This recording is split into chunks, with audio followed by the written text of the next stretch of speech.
Rreshjet e ditëve të fundit kanë rikthyer prurjet ujore në lumin e Kirit. Është kjo arsyeja që ato kanë marrë me vete edhe stoqet me mbeturina për të përfunduar tek ura e Baqallëkut, siç tregojnë edhe filmimet për këtë kronikë të realizuara paraditën e së premtes në brigjet dhe shtratin pranë lagjes Marklula përballë Kuqit. Pavarësisht rrjedhës së ujit, akoma ka shumë mbeturina dhe inerte të mbetura, të cilat ngadalë i merr rrjedha ujit. Faktikisht nuk ishte si të ndodhte ndryshe, përderisa ato prej mbi 30 vitesh depozitohen këtu, pa dashur t'ia di njëri për ndotjen që shkaktojnë. Qytetarët thonë se kjo situatë dihet prej shumë viteve, por asnjëherë nuk janë marrë masat e duhura nga mbrojtja mjedisore dhe pushteti vendor për ta vënë nën kontroll mjedisor këtë zonë.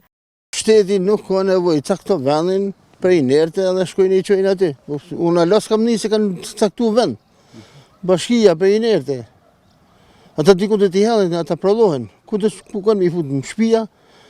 Ata prishin, shkatrojnë. Po gjynash, po që ku janë vinë të zezë, ata në shkarkojnë një aty. Mbeturina që hillen, e që vinë për janë dhej. Të në ndetë shkojnë. Të është ja bëhat rrugë, mënej, bëhen hillen të në mënej. Hillen inerte, hillen plena, hillen gjithë shumë mënej. Në që fajet vjenë. Pra, për ty në vjenë. Qa sillet aty mënej.